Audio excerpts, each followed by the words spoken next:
পাপ ছোট হোক বা বড় হোক, উভয় প্রকার পাপ আমাদের জন্য ক্ষতির কারণ। এই পাপ থেকে যদি বিরত থাকি তাহলে আমরা ইবাদত করে প্রকৃত স্বাদ পাবো, আনন্দ পাবো। আর যদি পাপ করতে থাকি তাহলে ক্ষতিটা কোথায় হবে? দেখুন, সূরা মুতাফফিফিনের 14 নম্বর আয়াতে আল্লাহ সুবহানাহু ওয়া তাআলা বলেছেন, কাল্লা বাল রানা আলা কুলুবিহিম মা কানু ইয়াকসিবুন, কখনো নয়, তাদের অন্তরে মরিচা জমে গেছে তাদের কৃতকর্মেরই ফলে। অর্থাৎ মানুষ যে পাপ করে সেই পাপের কারণে মানুষের অন্তরে একটা মরিচা জমে যায়। এটা কেমন? একটা বাচ্চা যখন জন্মগ্রহণ করে তার মন মানসিকতা, তার মেন্টালিটি যতটা পরিষ্কার পরিচ্ছন্ন, বড় হলে কি ওইরকম থাকে? কারণ ও তো পাপই বুঝে না, নেকির কাজই বুঝে না, ও পরিষ্কার পরিচ্ছন্ন অন্তর নিয়ে আছে। কিন্তু যখন সে ধীরে ধীরে বড় হচ্ছে, পাপ কাজের সাথে পরিচিত হচ্ছে, বেশি বেশি পাপ কাজে লিপ্ত হচ্ছে, নেকির কাজ থেকে দূরে সরে যাচ্ছে, তখন তার অন্তরটা কলুষিত হচ্ছে, মরিচা জমে যাচ্ছে। তাহলে পরিষ্কার পরিচ্ছন্ন অন্তরের যে কার্যকরী ক্ষমতা, শক্তি, ওই ক্ষমতা কি এই মরিচা পড়া অন্তরে থাকবে? আমরা বাজার থেকে রড কিনে আনি, সেই নতুন লোহার রডের যে কার্যকরী ক্ষমতা, শক্তি, মরিচা পড়ার পরে কি ওই রডে ওই শক্তি থাকে? 2 হাত দিয়ে এইভাবে মোচাড় দিলে ভেঙে যায়, ভাঁজ হয়ে যায়।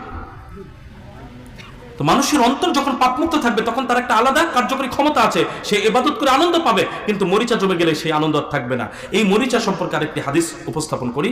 সুনান তিরমিজি 3334 নম্বর হাদিস, রাসূলুল্লাহ সাল্লাল্লাহু আলাইহি ওয়াসাল্লাম বলছেন, মানুষ যখন একটি পাপ করে তখন মানুষের অন্তরে একটি কালো দাগ পড়ে যায়, একটি কালো চিহ্ন পড়ে যায়। যখন সেই পাপটাকে ছেড়ে দেয়, ত্যাগ করে, ক্ষমা চায় আল্লাহর কাছে এবং তওবা করে ফিরে আসে, তখন সেই কালো দাগটা মুছে যায়, অন্তরটা পরিষ্কার হয়ে যায়। তাহলে পাপ কয়টা? একটা। দাগ পড়লো কয়টা? একটা। কখন মুছে যাবে? যখন পাপ ছেড়ে দিব, আল্লাহর কাছে ক্ষমা চাইবো, তওবা করে সেই পাপ থেকে ফিরে আসবো, তখন আমাদের পাপ মুছে যাবে, অন্তর পরিষ্কার পরিচ্ছন্ন হয়ে যাবে। এরপর রাসূলুল্লাহ সাল্লাল্লাহু আলাইহি সাল্লাম বলছেন, লোকটি যদি এইভাবে ফিরে না এসে বারবার পাপ করে, ক্ষমা চাচ্ছে না, ফিরে আসছে না, পাপটা ছেড়ে দিল না, বারবার করে যাচ্ছে, তাহলে পাপ যত বৃদ্ধি পায় অন্তরের দাগ তত বৃদ্ধি পায়। এক পর্যায়ে দাগ বৃদ্ধি পেতে পেতে এমন অবস্থা হয়ে যায় যে তার অন্তর পুরোটাই কালো দাগে ঢেকে যায়।